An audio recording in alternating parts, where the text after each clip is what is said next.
अस्सलामुअलैकुम। Horror stories के एक न्यू एपिसोड के साथ मैं हूं Mazhar Malik. Thank you so much and love you so much आप सबके प्यार भरे फीडबैक का। आज की स्टोरी मुझे इरम ने सहारनपुर से भेजी है। उनका निकनेम है नंदनी। इरम की पहले भी मैं काफ़ी कहानियाँ प्रोग्राम में शामिल कर चुका हूँ, लेकिन ये कहानी उनके ख़ानदान के लोगों के साथ हुए वो वाक़यात हैं जो बहुत ही खौफनाक वाक़यात मैं आज आपको सुनाने जा रहा हूँ। पहली स्टोरी है, इरम कहती है, तब की जब मैं अभी पैदा भी नहीं हुई थी। मेरे वालिद साहब की उम्र 21-22 साल थी और ये कहानी तकरीबन कोई 30-35 साल पुरानी है।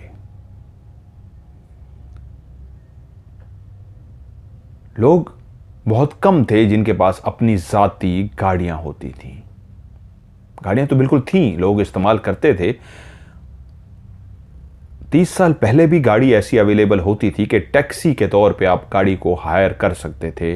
अब तो टेक्नोलॉजी, उबर, गाड़ियां इतनी ज़्यादा आ चुकी हैं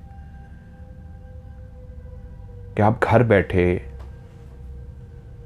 ऐप पे गाड़ी मंगवा लेते हैं। लेकिन उस वक्त बड़े जतन करने पड़ते थे। अगर आपने किसी जगह पे जाना है तो बाकायदा जाके गाड़ी को ढूंढना पड़ता था और गाड़ी में बैठ के जब आप कहीं पहुंचते थे तो बड़ी फ़ख्र से आपको देखा जाता था कि गाड़ी में सवार होके आए हैं। बड़ी इज्जत की जाती थी क्योंकि बहुत कम लोगों के पास गाड़ी होती थी। ऐसे ही एक मौके पे मेरे दादा अब्बू, मेरे वालिद साहब और मेरे चाचा और मेरी दादी, इन 3 लोगों को कहीं दूसरे शहर जाना था। दादा अबू गए और एक टैक्सी वाले से बात की, उसको बताया फलां जगह पे जाना है, चलोगे? उसने हामी भर ली, पैसे तय हो गए। वो बाकायदा एक टैक्सी तो नहीं थी, जिस तरह मुख्तलिफ इंडिया पाकिस्तान में कलर होते हैं उन टैक्सियों के, तो दूर से पहचानी जाती है ये टैक्सी है। वो एक प्राइवेट गाड़ी, जिस तरह कहते हैं, प्राइवेट कार थी, टैक्सी तो नहीं थी। उस कार के अंदर सब घर वाले सवार हुए। दादी, मेरे चाचू अब्बू और दादा अब्बू ड्राइवर के साथ आगे बैठ गए। वो जो रास्ता था वो टैक्सी ड्राइवर जानता था। जब दादा अबू टैक्सी के लिए, गाड़ी के लिए, प्राइवेट गाड़ी करने के लिए गए थे तो 2-3 गाड़ियों वालों से बात की थी। उनमें एक दो ने कहा था कि हम उस रास्ते पे नहीं, हम उस एड्रेस पे नहीं जाएंगे। एक ने कहा मैंने वो जगह देखी हुई नहीं है, मुझे नहीं पता उसके बारे में, सही रास्ते को नहीं जाता, मैं नहीं जाऊँगा। दूसरे से बात की तो उसने कहा नहीं, उसने कहा किस जगह पे जाना है। जब दादा अबू ने उनको एड्रेस बताया तो उसने कहा नहीं, सॉरी, मैं माजरत ख़्वाह हूँ, मैं इस जगह पे नहीं जाऊँगा। दादा अबू ने पूछा क्यों? उसने कहा नहीं, बस मैं नहीं जाऊँगा। तो इसी तरह तीसरे से बात हुई, आप जाओगे? उसने कहा हाँ, मैं पहले जा चुका हूँ, चलते हैं। ये चारों लोग गाड़ी पे सवार हुए और गाड़ी अपनी मंजिल की तरफ रवां दवां हो गई। जिस जगह पे उन्होंने जाना था उसका एक ही रास्ता था आने जाने के लिए जो इस्तेमाल होता था। मेन सड़क से होते होते होते होते आपको एक छोटी सड़क की तरफ नीचे उतरना पड़ता था और ये सड़क डबल रोड तो नहीं थी, एक सिंगल रोड थी। और जब ये सिंगल रोड शुरू होती थी तो इर्द गिर्द बंजर ज़मीनें थीं। कहीं कहीं पे दरख्तों का झुंड सा आ जाता, कतार के अंदर लगे हुए दरख्त आ जाते, कहीं छोटा सा एक ज़ख़ीरा सा आ जाता दरख्तों का, जंगल सा बना हुआ, और कहीं फिर से आगे जाके लेफ़्ट और राइट बंजर ज़मीनें शुरू हो जाती। इस पूरे कच्चे रास्ते पे जाते हुए उनको कहीं पे कोई घर नज़र नहीं आई। ये वीरान सा रास्ता था। इस रास्ते से गुजरते हुए उनको 1.5-2 घंटे लग गए। जब वो अपनी मंजिल मकसूद पे पहुंचे, उतरे, तो वो लोग उनका मेहमान इंतज़ार कर रहे थे। फैमिली सारी नीचे उतरी। ड्राइवर से कहा आप खाना वगैरह खाएं, उनके लिए खाना भिजवाया गया। आप रुकें कि वापसी पे तय यही हुआ था, इन्हीं को लेके वापस आना था। क्योंकि एक दिन के लिए ये कार बुक की गई थी, तो आपके पास काफ़ी टाइम था। फैमिली सारी जहाँ पे गई थी उनके साथ मिलने, गपशप करने में, और इस तरह मसरूफ़ हो गई कि ड्राइवर को बाहर खाना भिजवा दिया गया और वो अपनी गाड़ी में ही बैठा रहा। ये लोग मिलने मिलाने में, बातें करने में जिस मकसद के लिए गए थे, ऐसे मसरूफ़ हुए कि टाइम का पता ही ना चला। शाम हो गई और शाम से रात हो गई। रात के खाने का बाकायदा एक भरपूर एहतमाम किया गया था। दूर से मेहमान आए थे, अचानक पहुंचे थे, इसलिए दिन को तो जैसे कैसे खाना खिला दिया गया, लेकिन रात को बाकायदा एहतमाम किया गया। दिन का भी खाना कुछ कम नहीं था, लेकिन रात को जब मेहमान घर पहुंच जाएं तो उस वक्त से ही जब वो पहुंचे थे, तो एक एहतमाम का मतलब होता है 5-6 डिशें बनाई जाती हैं, मीठा, नमकीन, ये वो सब कुछ बनाया गया। और जब रात हुई तो एक लजीज खाना मेहमानों के लिए तैयार था। उन्होंने बैठ के खाना खाया और खाना खाने के बाद चाय का ऐसा दौर चला, ऐसी गपशप में मजरूफ हुए कि जिस मकसद के लिए गए थे उस मकसद पे बातें करते करते, तय करते करते कब रात के 12 बज गए। टाइम देखा तो एकदम से चौंक गए कि ये तो बहुत ज़्यादा टाइम हो चुका है। तो उन्होंने कहा अब आपको रुक जाना चाहिए, आप सुबह चले जाइएगा। दादा अबू ने कहा वो कोई मसला नहीं, हम रुक जाते, लेकिन वहाँ किसी के साथ इस तरह की कमिटमेंट है कि कल मुझे हर सूरत में पहुंचना है। जिस काम के लिए हम आए हैं इसका भी तो जवाब दे के देना है। वो हमारा इंतज़ार कर रहे होंगे, हम उनको कह के आए गए कि हम अगले दिन तक पहुंच जाएंगे। और वैसे भी दादा वो जानते थे कि गाड़ी करके आए हैं कि अगर सुबह जाएंगे तो लेट हो जाएंगे, ड्राइवर इंतज़ार करता होगा। यूँ उनसे इजाज़त चाही, वो भी मजबूरी को समझ गए और इजाज़त लेके गाड़ी तक पहुँचे। सब ने खुदा हाफिज़ किया, गले मिले, गाड़ी तक बिठाया और यूँ गाड़ी ड्राइवर से कहा रवाना हो जाइए। गाड़ी रवाना हो गई। उस इलाके के छोटे सी आबादी से गुजरते गुजरते गाड़ी वहाँ से निकलते निकलते भी कोई तकरीबन 12:30 पौना 1 हो गया। उनको खुदा हाफिज़ करते, इजाज़त लेते, ये वो करते, वहाँ उस घर से निकलते, वो कहते हैं 12:30 पौने 1 तकरीबन टाइम हो गया। अब गाड़ी रवां दवां थी। गाड़ी चलते चलते उस जगह पे पहुंच गई जहां पे अब एक वीरान सी उस छोटी सी सड़क ने आना था। रात का अंधेरा, हर तरफ खामोशी और एक छोटी सी डबल नहीं सिंगल सड़क जिस पे अब गाड़ी दौड़ती हुई जा रही थी। शुरू में जब वहाँ से रवाना हुए तो सारे आपस में गपशप कर रहे थे हल्की फुल्की, हाँ ये वाली बात, ये वाली बात, ये वाली बात। लेकिन एकदम से फिर जब एक कच्ची रोड की तरफ आ गए, बातें यही तो होंगी कि ड्राइवर है, उसके सामने शायद बंदा खुल के भी इस तरह की बात नहीं करता, कि बाकी बातें घर में कर लेंगे जो बहुत ज़रूरी थी। नॉर्मल बातें उन्होंने वहीं पर गाड़ी में करते करते सारे खामोश हो गए। नींद किसी को भी नहीं आई थी। गाड़ी रवां दवां थी। ये एक लंबा सफ़र था, जिस तरह मैंने पहले किया, वो इस रास्ते से गुजर के गए थे। तो कभी दरख्तों का एक ज़ख़ीरा से मुराद एक ऐसी जगह होती है जहाँ पे कई बहुत ज़्यादा दरख्त लगे होते हैं, यानी कोई 500 दरख्त होगा, 1000 दरख्त होगा, थोड़े थोड़े फासले पे होगा, जैसे जंगल में लगे होते हैं, ऐसे ज़ख़ीरा लगा दिया जाता है। और कुछ दरख्त बिल्कुल रोड के साथ साथ चल रहे होते हैं और कहीं कहीं पे लेफ्ट राइट बिल्कुल वीराना सा आ जाता। गाड़ी अच्छी खासी तेज़ी के साथ चल रही थी। गाड़ी के अंदर बैठे हुए एक इंजन की आवाज़ थी जो गाड़ी शोर से फराटे भरती हुई तेज़ी के साथ जा रही थी। इर्द गिर्द अगर कभी कभी आवाज़ आती थी तो दूर कहीं किसी जानवर के बोलने की आवाज़ आती, कोई गीदड़, कोई और जानवर जिस तरह बोलता है। वो झींगर जो रात को बोलता है वो उस गाड़ी के इंजन के शोर की वजह से उसकी आवाज़ कानों में सुनाई तो दे रही थी, बस बहुत हल्की सी आवाज़ थी। गाड़ी की तेज़ रोशनियां उस सिंगल सड़क पे पड़ रही थीं तो रास्ता नज़र आता जा रहा था। और वो रोशनियां जो घुप अंधेरे के अंदर सड़क पे, वो रोशनी जो रोड को चमकदार बना रही थी, जिसकी वजह से ड्राइवर गाड़ी के अंदर बैठा तेज़ी के साथ गाड़ी को चला पा रहा था, उन रोशनियों की वजह से जो गाड़ी की हेडलाइट्स थीं। दादा अबू आगे बैठे हुए थे, दादी चाचू और अब्बू पीछे बैठे हुए थे। गाड़ी फराटे भरते हुई जा रही थी कि एकदम से दूर से ही ड्राइवर को नजर आया कि रोड के बिल्कुल दरमियान में कोई है। जब उसने दूर से देख लिया, क्योंकि रोशनियां दूर तक, उसने हाई बीम पे गाड़ी चला रहे थे, उसने जो, क्योंकि सिंगल रास्ता हो और सामने कोई ना हो तो ड्राइवर हमेशा, एक लो लाइट होती है, एक हाई बीम होती है जो दूर तक जाती है कार की, तो हाई बीम पे वो गाड़ी चला रहा था। उसने दूर से ही देख लिया कि सड़क के बीचों बीच कोई खड़ा है। वो चौंक सा गया, गाड़ी को अपनी उसी स्पीड पे ही रखा। दादा अबू भी क्योंकि आगे बैठे थे, उनकी निगाह भी सामने गाड़ी में देखी। जब उन्होंने लाइट्स में उन्होंने देखा तो सामने कोई खड़ा हुआ नजर आया, तो उसने गाड़ी को आहिस्ता आहिस्ता, बहुत ज़्यादा नहीं, बिल्कुल थोड़ा थोड़ा आहिस्ता करना शुरू कर दिया कि कहीं कोई टक्कर ना लग जाए, कहीं कोई नुकसान ना हो जाए, क्योंकि रोड के बीच में क्या था।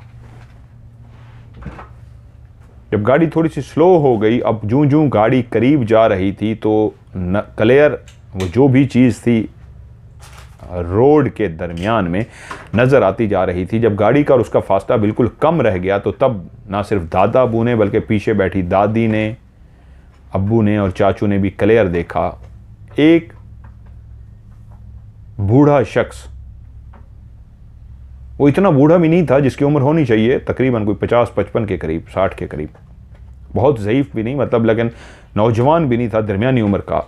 उसने सफ़ेद कुर्ता पजामा पहन रखा था और साइकिल उसके पास थी। साइकिल के ऊपर नहीं बैठा हुआ था, वो साइकिल साइड पे लेके इंसान जैसे खड़ा होता है, और उसने साइकिल इस अंदाज में उस सिंगल रोड पे खड़ी की हुई थी कि रास्ता रुक सा गया था। रोड जा रही है, साइकिल को आप स्टैंड पे खड़ा कर दें इस अंदाज में, जिस तरह साइकिल आप उस रोड पे चलाते हैं तो वो कम रास्ता घेरेगी, लेकिन साइकिल को आप इस अंदाज में मोड़ के खड़ा कर दें जैसे रोड को ब्लॉक करने के लिए खड़ा किया जाता है, तो ऐसे ही साइकिल को उसने खड़ा किया था जैसे वो रोड को ब्लॉक करके खड़ा हो। उसने साइकिल को स्टैंड पे नहीं लगाया था, हाथ में ही पकड़ के खड़ा था, लेकिन ना हिल रहा था, ना आगे जा रहा था, ना इधर कहीं जा रहा था। वहीं रोड के दरमियान में ही खड़ा हुआ था, रोड को रोक के। तो दादा अबू ने देखते ही कहा, गाड़ी आहिस्ता करो, आहिस्ता करो, कोई खड़ा है आगे। तो जैसे ही दादा अबू बोले, वो जो पीछे भी देख रहे थे वो आगे की तरफ झुक आए, अब्बू भी, चाचू भी और दादी भी, कि कौन खड़ा है। तो उनकी भी क्लियर निगाह पड़ चुकी थी, वो पहले भी देख चुके थे। अब उन्होंने क्लियर देख लिया कि एक सफ़ेद कुर्ता पजामा पहने एक शख्स जिसकी 55-60 साल उम्र है, साइकिल को इस अंदाज में उसने सिंगल रोड पर खड़ा किया है कि साइकिल के खड़े होने से रोड ब्लॉक हो रही है।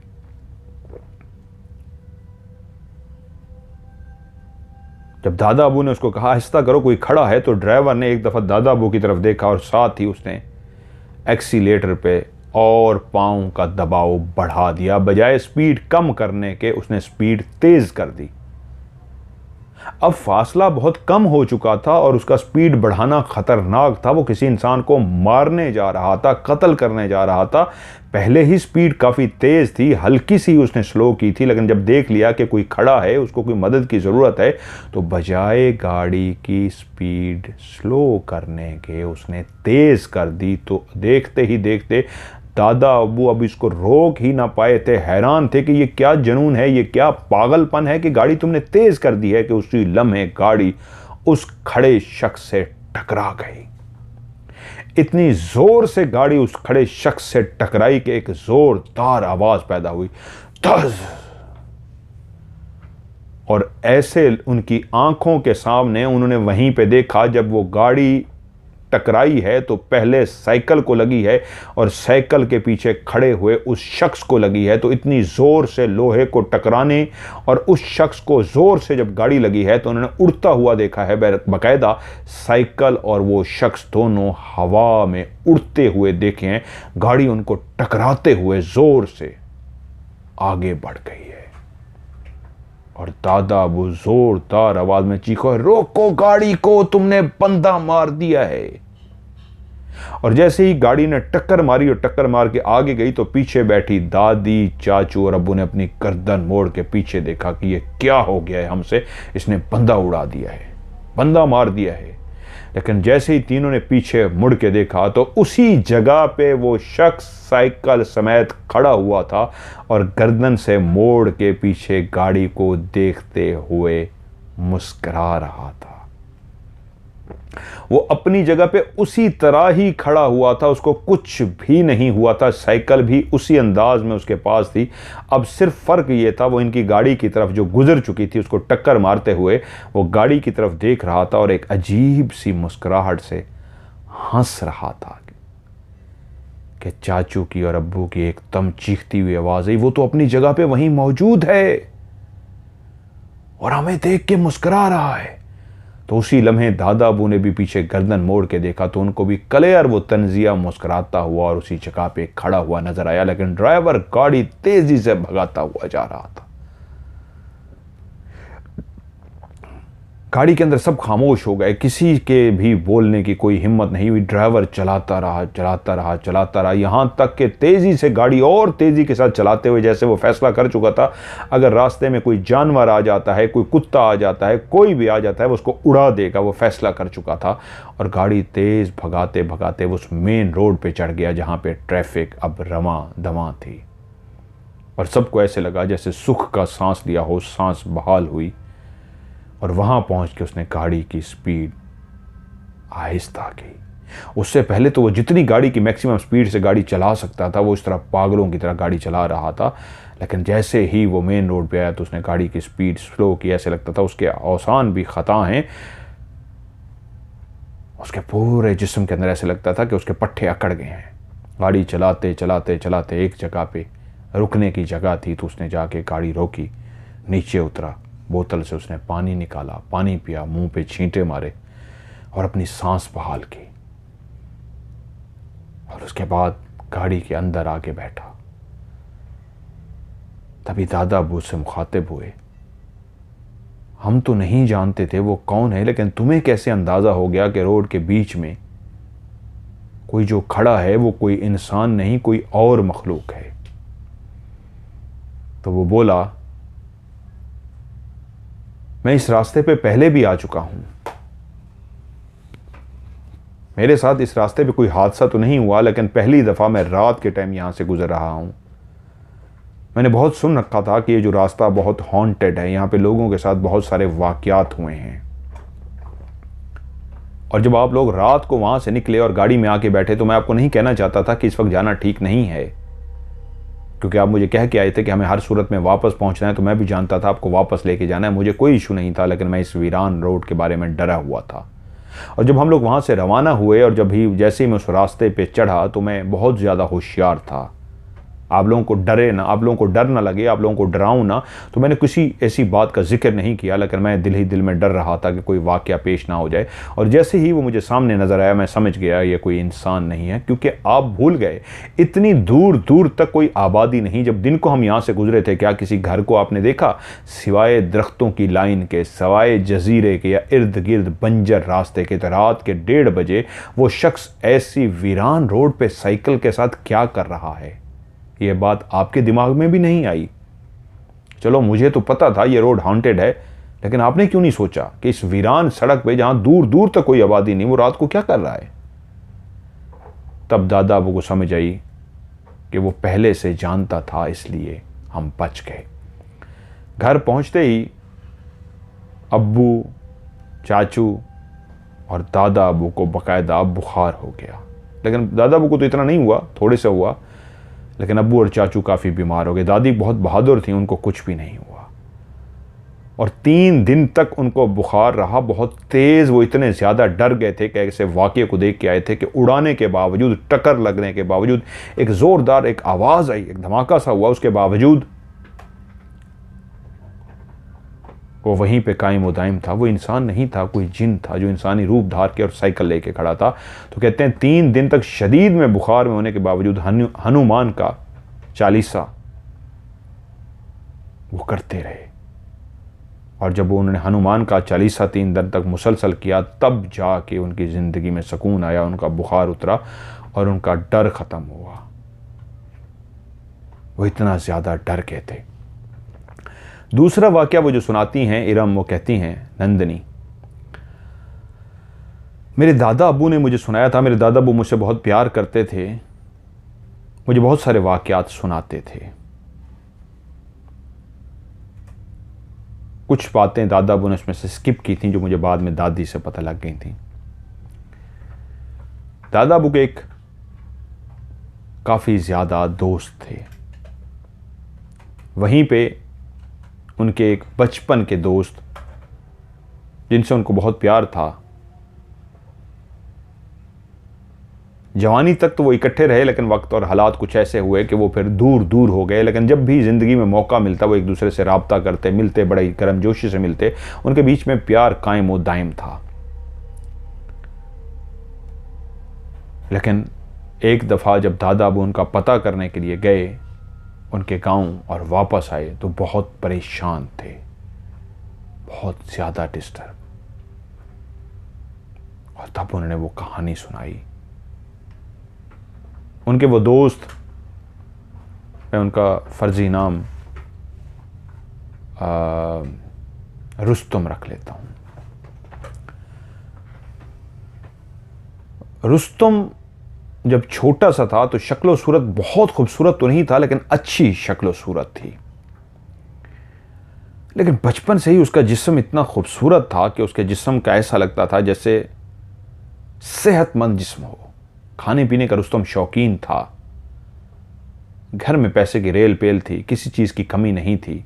ये कहानी तकरीबन आज से 50-55 साल पुरानी है। ये उस वक्त की कहानी है। इरम ने कहा है जिस तरह आप मदर साहब कहते हैं कि मोहब्बतों का दौर था, दोस्त सगे भाइयों से बढ़ के एक दूसरे से प्यार करते थे और एक दूसरे से मिलने के लिए बेचैन रहते थे। दूसरे शहरों में भी आबाद हो जाते थे, फिर भी मौके की तलाश में रहते थे कि कब हम एक दूसरे से मिलने के लिए वहां उड़ के पहुंच जाएं। रुस्तम जब छोटा सा था और वो स्कूल जाना शुरू हुआ तो उसके साथ जो वाकया हुआ उसने किसी को भी नहीं बताया था, अपने किसी भी दोस्त को और अपने किसी भी घर वालों को। उस वक्त बच्चे जब स्कूल जाते थे तो 4वीं-5वीं क्लास से नहीं जाते थे, मतलब नहीं 4-5 साल की उम्र में नहीं जाते थे, 6 साल की उम्र में, 7 साल की उम्र में, 8 साल की उम्र में स्कूल जाते थे। वो भी कुछ 6-7 साल का था तब वो स्कूल जाना शुरू हुआ था। 4-5 साल वो स्कूल जाता रहा, तकरीबन कोई 12 साल का वो हो चुका था कि एक दिन स्कूल से वो वापस आ रहा था कि रास्ते में उस सड़क के ऊपर सामने से आती एक लड़की से उसकी मुलाकात हुई। उसने उस लड़की को देखा और लड़की ने उसको देखा। वो लड़की बहुत ज्यादा खूबसूरत थी। लड़की उसकी तरफ देख के मुस्कुराई और आगे बढ़ गई और ये भी उसको देख के आगे बढ़ गया। लेकिन उसके बाद ऐसी रूटीन शुरू हो गई कि ये जब भी स्कूल जाता वापसी पे उस लड़की से इसकी मुलाकात होती, वो लड़की इसको देखती और ये आगे बढ़ जाती और ये भी उसको देखता आगे बढ़ जाता। कुछ अरसा वो एक दूसरे को देखते रहे और फिर वो सिलसिला, जो लड़की सिर्फ मुस्कुरा के देखती थी, रुस्तम भी उसको मुस्कुरा के देखना शुरू हो गया। वक्त गुजरता रहा, इसकी तालीम जितनी उसने वहां से पढ़ना था मुकम्मल हो गई, लेकिन अभी तक उस लड़की और इसके बीच में कोई भी बातचीत नहीं हुई थी, सिवाय इसके कि दोनों खामोशी से एक दूसरे को देखते थे, मुस्कुराते थे और गुजर जाते थे। रुस्तम एक शर्मीला सा लड़का था। उसके अंदर इतनी हिम्मत नहीं थी कि लड़की जो उसको रो देख के पहले दिन से मुस्कुरा रही थी, अगर कोई भी और लड़का होता तो जाके उससे बात करता, लेकिन वो ऐसा शर्मीला लड़का था, उसके अंदर इतनी हिम्मत नहीं थी कि वो लड़की से बात कर सके। लड़की ने खुद भी कभी बात नहीं की, इसलिए वो भी आगे ना बढ़ सका, सिवाय इसके कि वो भी मुस्कुरा देता। वक्त गुजरता रहा, उसकी तालीम मुकम्मल हो गई, उस लड़की से मिलना, आमना सामना होना भी ख़त्म हो गया। रुस्तम 18 साल का हो गया। लेकिन इन 18 सालों में जहां उस लड़की को स्कूल जाते हुए उसका रोज़ आमना सामना होता था, उसके बाद ऐसा गैप आया कि वो उस लड़की को देखता तो था, लेकिन इस अंदाज में कि जब कहीं वो आ जा रहा होता था तो वो सामने खड़ी होती थी, उसको देख के मुस्कुराती थी और वो चल पड़ता था। अब जब वो 18 साल का हुआ तो एक गबरू जवान हो गया था, गांव का एक ऐसा लड़का जिसने गांव की वो तमाम चीज़ें जो एक घर के अंदर मौजूद होती हैं, जिनके खाने पीने से एक इंसान सेहतमंद हो जाता है, देसी घी, मक्खन, लस्सी, हर वो चीज़ जो गांव की खालिस चीज़ होती थी उसको मुयस्सर थी। लेकिन वो चलने फिरने का आदी था, उसका जिस्म कसरती जिस्म था, एक ऐसा जिस्म जो इंतहाई खूबसूरत, आजकल के लोग जिम में जाके बॉडी बिल्डिंग करके अपने जिस्म को खूबसूरत बनाते हैं, ऐसा ही उसका खूबसूरत जिस्म था। खेलने कूदने का उसको जुनून था, वो अपने दोस्तों के साथ मुख्तलिफ गेमें खेलता था, वॉक करता था, लेकिन दबा के खाता था, इसलिए वो बहुत ही लंबा चौड़ा ये सीना उसका, जिसको सही गांव वाले जबरू जवान कहते थे। और पहली दफ़ा 18 साल की उम्र में जब एक दफ़ा शाम को वो अपने घर की तरफ लौट रहा था तो उसको अंदाज़ा था कि घर पहुंचते पहुंचते रात हो जाएगी। वो दोस्तों की तरह दूर चला गया था कि तभी खेतों में से गुजरते हुए वो लड़की साइड से निकल के उसके सामने आकर खड़ी हो गई, इस अंदाज में कि उसने अपने दोनों हाथ फैला रखे थे, जैसे कोई रास्ता रोकने के लिए अपने हाथ सीधे कर लेता है कि रुक जाओ। जब किसी को रोकना मकसूद हो तो उस वक्त आप अपने हाथों को इस अंदाज में कर लेते हैं कि रुक जाओ, और अपने दोनों हाथ सीधे कर लेते हैं, बाहें फैला देते हैं। वो भी ऐसे बाहें फैला के खड़ी थी, रास्ता रोक के। शायद इतने अरसे में वो भी जान चुकी थी कि कितना मुलाकातें रहीं, आमना सामना हुआ, मुस्कुराए, लेकिन कभी भी ये बोल नहीं सका मुझसे। आज वो रास्ता रोक के खड़ी थी, और ये भी गबरू जवान, शायद अब इतना शर्मीला तो अब भी था, लेकिन शायद इतनी हिम्मत आ गई थी, ये भी बोलने के लिए तैयार था। और जब वो रास्ता रोक के खड़ी हुई तो ये से मुखातिब हुआ, मेरा रास्ता क्यों रोका है? तो वो आगे से मुखातिब हुई, कुछ पूछना है तुमसे। रुस्तम बोला, हाँ पूछो। वो बोली, क्या मैं वाकई तुम्हें अच्छी नहीं लगती? तो रुस्तम उसको जो पहले दिन से देखता आ रहा था, रुस्तम को पहले दिन से ही अच्छी लगती थी। वो थी ही इतनी हसीन और जमील और इतनी खूबसूरत, ये कैसे हो सकता था वो उसको अच्छी ना लगती? वो तो शर्म के मारे उसको कह नहीं सका था, वरना अक्सर रात को लेटे हुए वो उसी के ख्वाब देखता था, उसी के सपने सोचता था, उसी को अपने दिलों की शहजादी बना चुका था, उसके दिल पे राज करती थी, उसकी ख्वाहिश थी वो उसी से शादी करेगा। और जब उसने आगे से पूछ लिया क्या मैं तुम्हें अच्छी नहीं लगती, तो उसने अपना सर नीचे कर लिया। तो वो फिर से मुखातिब हुई, जवाब नहीं दिया। तो उसने सर उठाया और गर्दन हिला दी, ऐसे हाँ वाले अंदाज में। तो फिर से बोली, क्या मतलब, ना कर रहे हो? तो उसने फिर गर्दन हिलाई, नहीं। उसने कहा, मुंह से बोलो ना। तो उसने गर्दन नीचे की और बोला, हाँ तुम मुझे अच्छी लगती हो।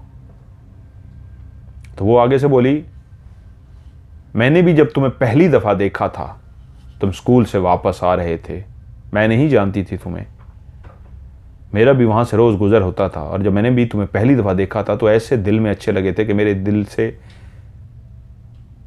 एक तुम्हारे लिए ऐसी मोहब्बत की ठीस उठी, ऐसी मेरे दिल में तुम्हारे लिए मोहब्बत पैदा हुई कि मैं तुम्हें देख के मुस्कुरा पड़ी।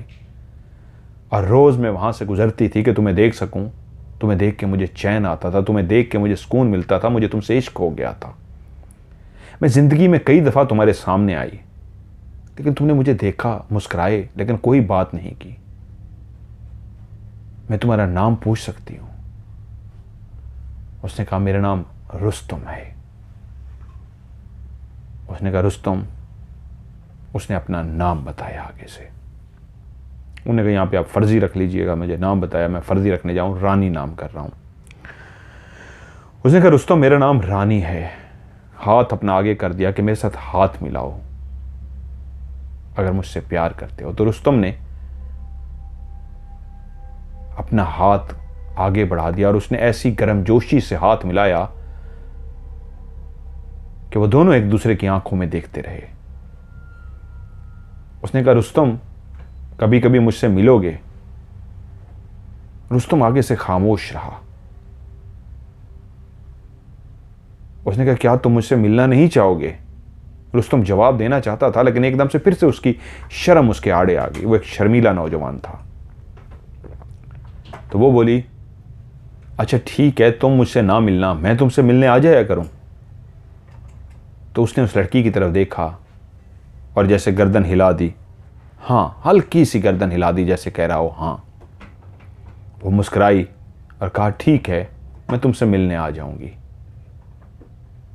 रुस्तम अपने घर की तरफ चल पड़ा, लेकिन एक पहली दफ़ा था आज उसे हाथ मिलाया था, आज पहली दफ़ा था उसने उसके चेहरे की तरफ देखा था। वो बहुत ही हसीन और जमील थी, बहुत ही खूबसूरत। इससे पहले उसने शायद उसको इतना करीब से नहीं देखा था। आज उसने उसको इतना करीब से देखा था, तब उसको अंदाज़ा हुआ कि वो मेकअप नहीं करती, वो कुदरती इतनी हसीन और जमील थी। ऐसी हसीन और जमील कि अगर उसको कोई छू ले तो उसका जिस्म मैला हो जाए। इतनी खूबसूरत। वो तो कब से उसको पूछता था, उसको इश्क करता था, उससे प्यार करता था, लेकिन देखा आज करीब से आज था। वो घर पहुंचा, आज उसको नींद नहीं आई। वो रात सारी जागता रहा, करवटें बदलता रहा अपने बिस्तर पे। उसका अकेला कमरा था। जिस जगह पे उसका घर में कमरा था और कमरे की जो पीछे खिड़की थी, अगर वो खिड़की खोलें तो पीछे उनका बैकयार्ड था।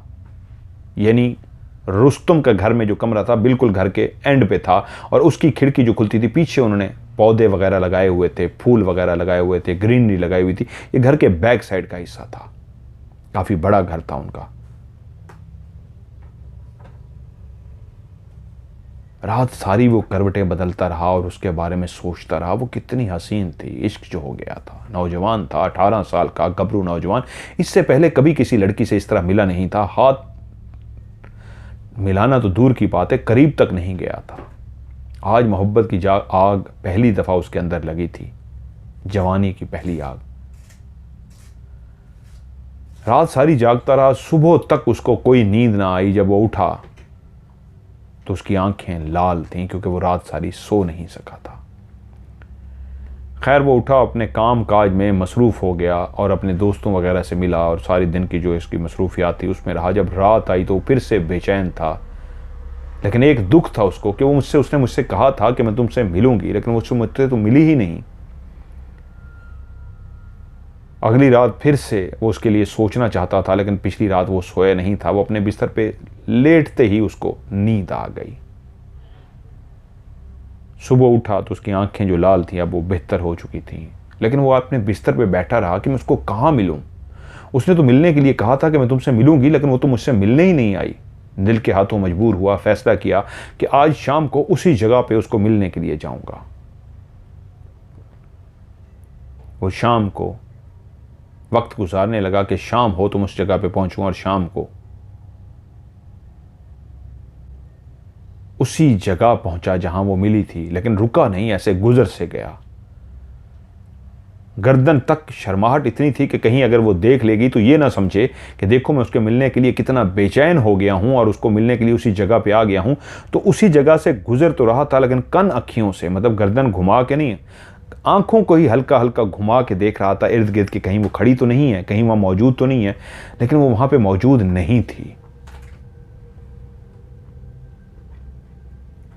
वो चलता चलता काफ़ी आगे चला गया, और आगे जब उसने देखा कि मकसद तो यही था कि उसको देखना, वो तो है नहीं, तो फिर वहां से वापसी के लिए रवाना हुआ। जब उस जगह पे पहुंचा तो फिर आहिस्ता हो गया, शायद कहीं नजर आ जाए। इर्द गिर्द निगाह दौड़ाई, लेकिन वो कहीं पे भी नहीं थी। चलता हुआ घर आ गया। रात को दोस्त मिलने के लिए आए, उनसे मिला भी नहीं। उदास था कि उसने तो मिलने के लिए कहा था, और मिली क्यों नहीं। वो अपने बिस्तर पे जाके लेट गया। रात के 12:30 का टाइम था। वो सोया नहीं था, वो उसको सोच रहा था। उसने अपना बाजू अपने माथे पे रखा हुआ था, उसकी आंखें खुली थी और उसी के बारे में सोच रहा था कि उसके कानों में एक आवाज आई, रुस्तम। कोई पुकार रहा था उसका नाम, रुस्तम।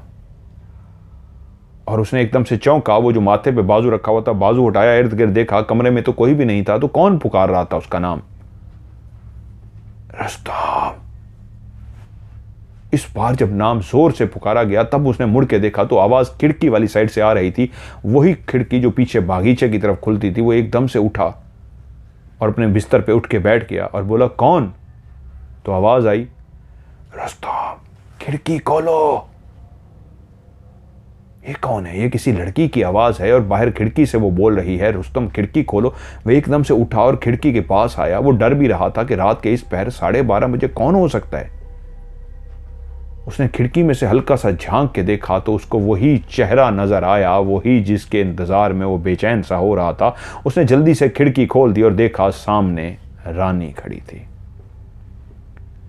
रानी एकदम से खिड़की के अंदर दाखिल हो गई और चलती हुई खुद से आके उसके बिस्तर पर बैठ गई और उससे मुखातिब हुई, मैंने कहा था ना मैं तुमसे मिलने के लिए आऊंगी, मैं तुमसे मिलने के लिए आ गई हूं।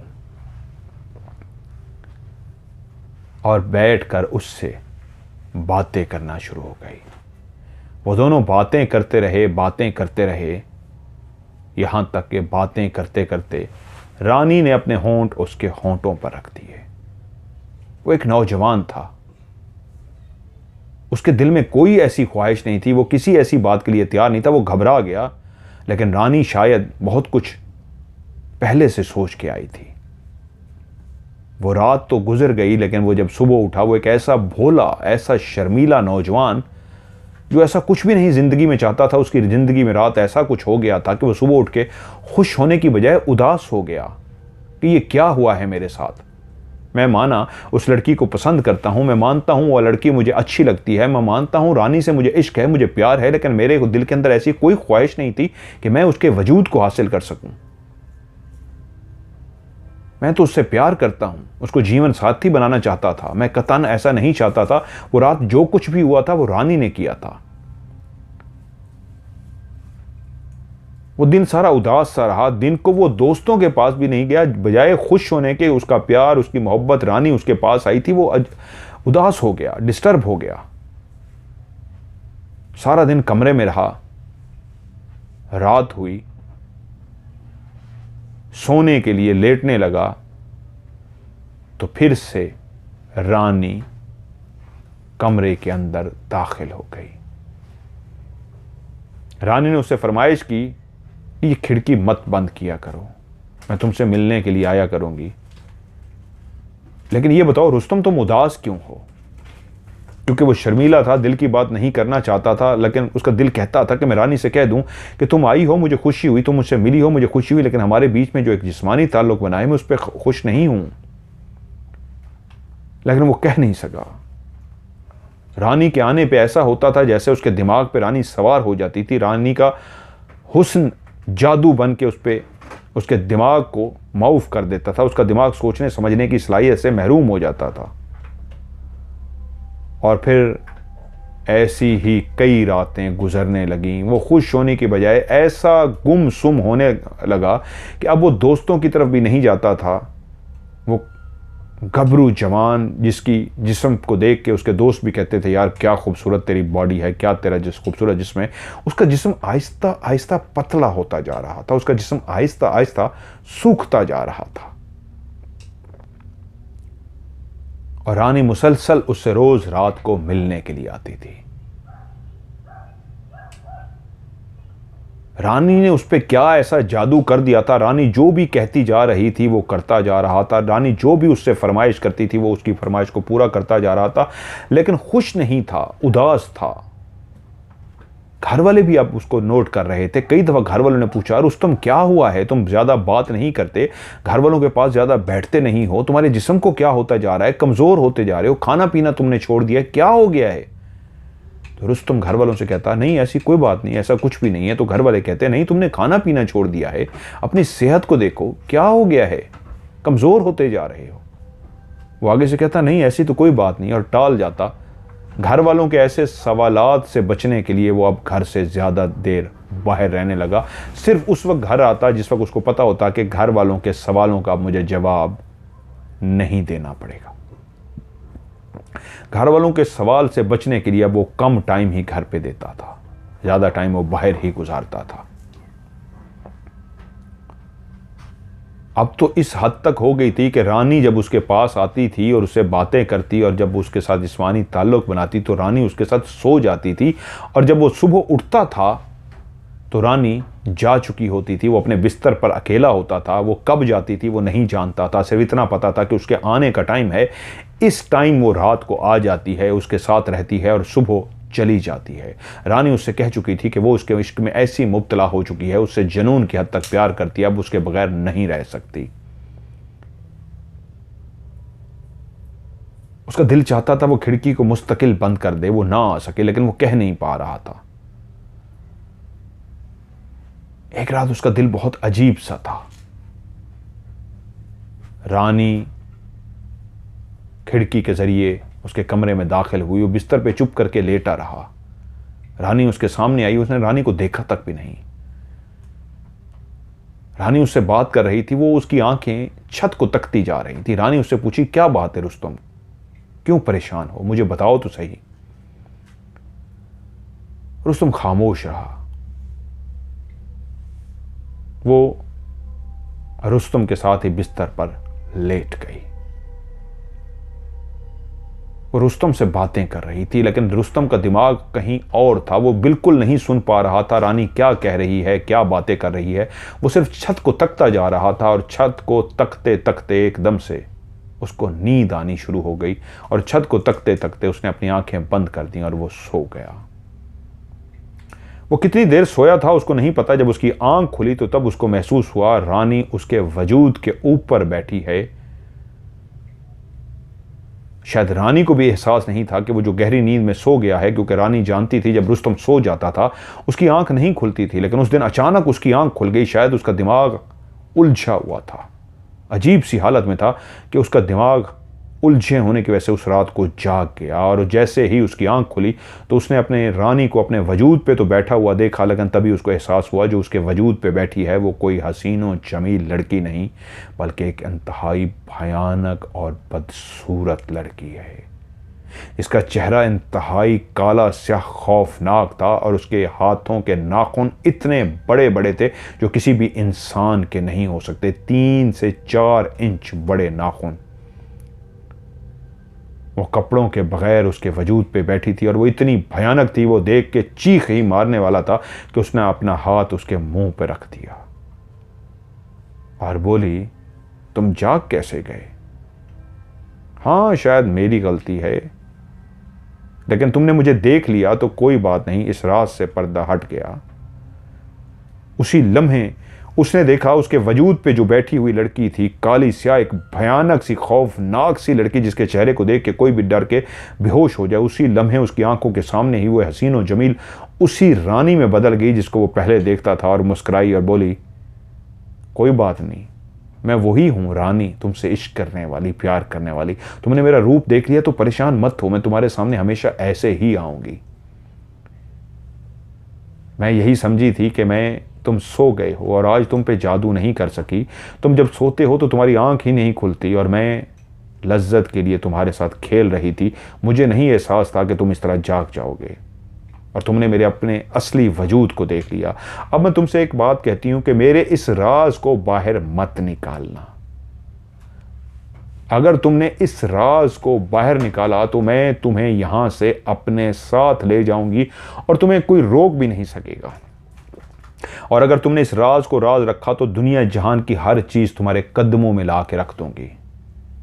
और उसके बाद रानी उठी और उसके पांव दबाना शुरू करती है।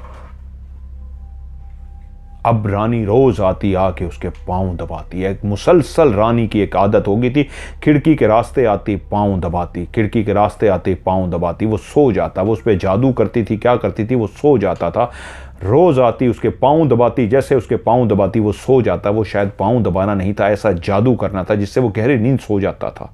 सुबह उठता था तो रानी नहीं होती थी। जहां घर वालों को पहले ही शक हो चुका था, वहीं एक घर के फर्द ने आखिर एक रात उसको ज़बरदस्ती बाहर बिठा लिया अपने साथ और कहा, रुस्तम बताओ क्या बात है?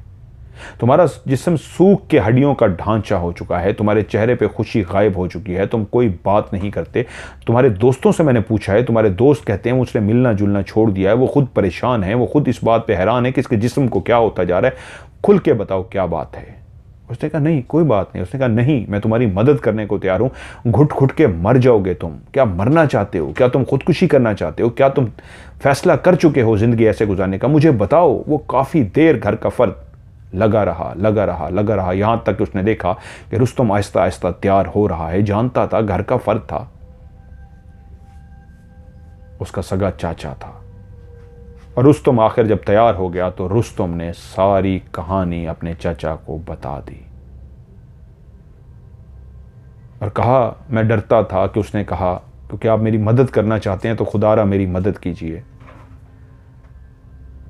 मैं डरता था कि अगर मैं ये राज किसी को बता दूंगा तो उसने कहा है वो मुझे अपने साथ ले जाएगी, वो एक चुड़ैल है, वो एक डाइन है, मुझे बचा लीजिए। और फूट फूट के रो पड़ा जैसे कोई बच्चा रोता है। वो एक 18 साल का गबरू जवान जो सूख के हड्डियों का ढांचा हो गया था, वो रोता रहा। चाचा ने उसको गले लगाया, चुप कराया और बोले, अपने पास ही यूपी में एक अल्लाह के दरवेश रहते हैं, इनका ताल्लुक़ हिंदू मज़हब से है और उन्होंने कहा कि वो मुसलमान थे। मैं उनको जाता हूँ, अल्लाह के दरवेश हैं, दरगाह के साथ ही उनकी एक जगह है, वहाँ बैठते हैं। वो कोई पैसे नहीं लेते लेकिन बहुत पहुँची हुई हस्ती है, बहुत नेक हस्ती हैं। मैं कल ही उनके पास जाऊँगा, कल ही पता करके आऊँगा और तुम्हें लेके जाऊँगा। तुम्हें परेशान होने की ज़रूरत नहीं है। जब वो तुमसे मिलने के लिए आए तो तुम उसको कोई भी बात मत बताना। तुमने उसको बिल्कुल ना बताना कि तुम्हारी मुझसे बात हो गई है, तुमने किसी को बता दिया है। तुम परेशान मत हो, बस सिर्फ आज रात मुझे मौका दो, सुबह ही सुबह मैं चला जाऊँगा और जाके उनसे सारी बात कर लूँगा। रुस्तम को उन्होंने दिलासा दिया और रुस्तम उसके बाद अपने कमरे में सोने के लिए चला गया। वो कमरे को अंदर से हमेशा कुंडी लगाकर सोता था। उसने कमरे की कुंडी लगाई और सो गया। और सुबह हुई और उसके चाचू फौरी तौर पे रवाना हो गए। उस दरवेश का पता किया तो उन्होंने बताया वो 3 से 4 दिन के बाद वापस आएंगे, कहीं गए हुए हैं। वो घर वापस आए ये सोच के कि 3-4 दिन के बाद ही उनसे मुलाकात हो सकेगी, लेकिन घर आए तो पता लगा कि घर वाले शदीद परेशान हैं। क्या हुआ? घर वालों से पूछा तो उन्होंने कहा उसका कमरा बंद था और हम लोग परेशान थे कि इतना टाइम हो गया, वो नाश्ते के लिए नहीं आ रहा, कमरा नहीं खोल रहा। हमने काफ़ी ज़्यादा कमरा खटखटाया है, काफ़ी दरवाज़ा खटखटाया, लेकिन उसका कोई पता नहीं लगा। तो हमने दरवाजे को ज़ोर ज़ोर से धक्का मारा है ताकि कुंडी को तोड़ दें, और हमने कुंडी तोड़ दी है। इतनी आवाज़ें देने पे, इतना ज़ोर ज़ोर से खटखटाने पे भी जो वो नहीं खोल रहा था, तो हम डर गए थे। जब हमने दरवाजे की कुंडी को तोड़ा है तो अंदर दाखिल हुए हैं तो अंदर वो नहीं है, उसका बिस्तर खाली है, खिड़की खुली हुई है। वो कहाँ गया है? हम पीछे गए हैं, देख आए हैं, पीछे भी नहीं है, पता नहीं सुबह सुबह कहाँ चला गया है। ये बात सिर्फ चचा जानते थे और कोई भी नहीं, कि उसने कहा था कि मैं अगर राज बताऊंगा तो मुझे साथ ले जाएगी। और आज पहली दफ़ा ऐसा हुआ था कि कुंडी लगी थी। ये कैसे हो सकता था वो नौजवान कमरे की कुंडी खोले बगैर खिड़की से बाहर चला जाए? वो उसको ढूंढते रहे, दोस्तों के पास गए, इधर उधर हर जगह पे पता किया। 3-4 दिन मुसलसल रुस्तम की तलाश जारी रही, लेकिन रुस्तम को ऐसा लगता था जैसे ज़मीन खा गई हो।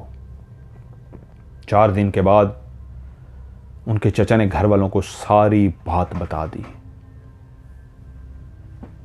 कि किस वजह से वो परेशान था, किस वजह से वो ढांचा बन रहा था और क्या उसकी कहानी थी। सब कुछ उसने मुझे बता दिया था। और जिस रात उसने मुझे बताया था वो रो रहा था, वो डरा हुआ था। और मैंने कहा था सिर्फ आज रात निकाल लो, मैं सुबह तक कोई बंदोबस्त कर लूँगा। मैं सुबह गया भी था उन बुज़ुर्गों के पास, लेकिन वो थे नहीं। आज चौथा दिन है, वो आ गए होंगे। चले हम सब वहाँ चलते हैं, उनसे चल के पूछते हैं। और जब वो उस एक बुज़ुर्ग हस्ती के पास पहुँचे और उनसे कहा कि हमारा बच्चा गुम हो गया है, उसके साथ कुछ इस तरह के मामलात थे जैसे कोई जिन्नात में से कोई उसके साथ अटैच था। हम पूछना चाहते हैं हमारे बच्चे के साथ क्या हुआ है और क्या माजरा। उन्होंने पूरी तफसील नहीं बताई उस दरवेश को। उस दरवेश ने कहा मुझे मौका दीजिए, आप बैठिए, तशरीफ़ रखिए, मैं इसको पढ़ के देखता हूँ और आप लोगों को बताता हूँ। वो अंदर चले गए और कोई तकरीबन 2 घंटे बाद वापस आए। वो बेचैनी से बाहर इंतज़ार करते रहे और 2 घंटे बाद आके उन्होंने वही कहानी जो रुस्तम ने अपने चचा को सुनाई थी, सारी कहानी वो जान चुके थे। उन्होंने कहा मैं सारी कहानी जान गया हूँ। रानी नाम बताया था ना उसने। तो चाचा एकदम हैरान हुए, क्योंकि चाचा ताज़ा ही घर वालों को बता के आए थे। घर वाले भी बहुत हैरान हुए थे, किसने नाम तक नहीं बताया था, स्टोरी तक नहीं बताई थी, और ख़ुद ही बता रहे थे। रानी था ना उसका नाम। देर हो चुकी है, बहुत देर। अगर अगली ही सुबह तुम मुझ तक पहुंच जाते और मुझे बता देते तो मैं उसको रोक सकता था, वो बहुत ताकतवर थी, उसके पास जादू था, वो रुस्तम के ऊपर आशिक थी। वो रूप धार के एक रानी खूबसूरत लड़की बन के उसके पास आती थी। असल में वो एक चुड़ैल थी, डायन थी, जिन्नात में से थी। लेकिन जब वो उसको रात के उस बात उसके पास पहुंची है तो उसने आते ही पहला जुमला उससे यही कहा है कि तुम्हें कहा था मेरे बारे में किसी को मत बताना, और तुमने अपने चचा को बता दिया। तुमने उस वादे को तोड़ दिया है जो वादा मैंने तुमसे लिया था, और उसकी बात सज़ा यही है। अब तुम इस दुनिया में मेरे साथ नहीं रहोगे, मेरे साथ चलोगे, मैं तुम्हें अपने साथ ले जाऊंगी। मैंने तुम्हें कहा था अगर बताओगे मैं तुम्हें अपने साथ लेके जाऊंगी। और उसने इस अंदाज में रुस्तम का हाथ पकड़ा कि रुस्तम ने हाथ छुड़ाने की कोशिश की तो उसके हाथ के अंदर इतनी जादू था, इतनी ताकत थी कि वो हिल तक ना सका।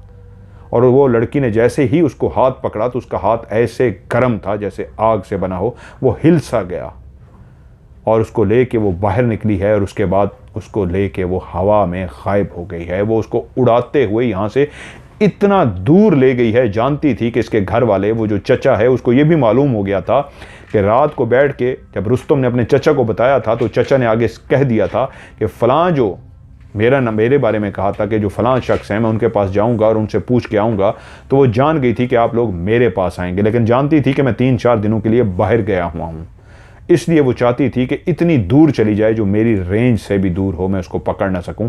अगर उससे अगले दिन ही आप मेरे पास आ जाते, मैं वहाँ पे मौजूद होता, तो मैं उसको जितना भी दूर जा चुकी होती मैं उसको पकड़ लेता। लेकिन अब वो इतना दूर गायब हो चुकी है। मैं जितना कोशिश करता रहा हूँ, मुझे 2 घंटे भी इसलिए लग गए हैं, मैं हर जगह पे देखने की कोशिश करता रहा हूँ वो इस वक्त कहाँ है। लेकिन उसने अपना जादू इतना फैला रखा है कि उसके जादू के आगे मैं इस वक्त नहीं ढूंढ पा रहा वो इस वक्त कहाँ पे ले गई है लड़के को। फौरी तौर पे तो मैं उसको पकड़ लेता, लेकिन अब क्योंकि 4 दिन हो चुके हैं और वो कहाँ गायब है और 4 दिनों में क्या क्या वो खुद से और अपने कबीले से जादू करा चुकी है, क्योंकि वो उसने अकेले नहीं किया, उसके कबीले के लोग भी उसके साथ मिल गए हैं, क्योंकि जिधर वो उसको लेके गई है वो उसके साथ हैं। और उन सब ने मिल के ऐसा जादू कर दिया कि अब मैं चाहूँ भी कि तो उसको वापस नहीं ला सकता। अकेली रानी की हद तक बात होती तो मैं उसको वापस ले आता। अब आपका रुस्तम कभी वापस नहीं आएगा, वो उसको लेके जा चुकी है। मेरा इल्म सिर्फ इतना है कि मैं ये सारा कुछ देख सका हूँ, उससे आगे मैं उसको नहीं देख पा रहा, क्योंकि वो एक रानी नहीं है, उसका बहुत ताकतवर कबीला है। और उसके कबीले के सरदार ने रानी को सज़ा देने के बजाय कबूल कर लिया है कि वो जिससे प्यार कर बैठी है उसको ले गई है, तो उन्होंने भी कबूल कर लिया है। तो उन्होंने ऐसा जादू कर दिया कि अब मैं नहीं उस जादू को तोड़ सकता, मैं उसको देख ही नहीं पा रहा, तो मैं लाऊंगा कहाँ से। और वो सारे मायूस वापस लौट आए।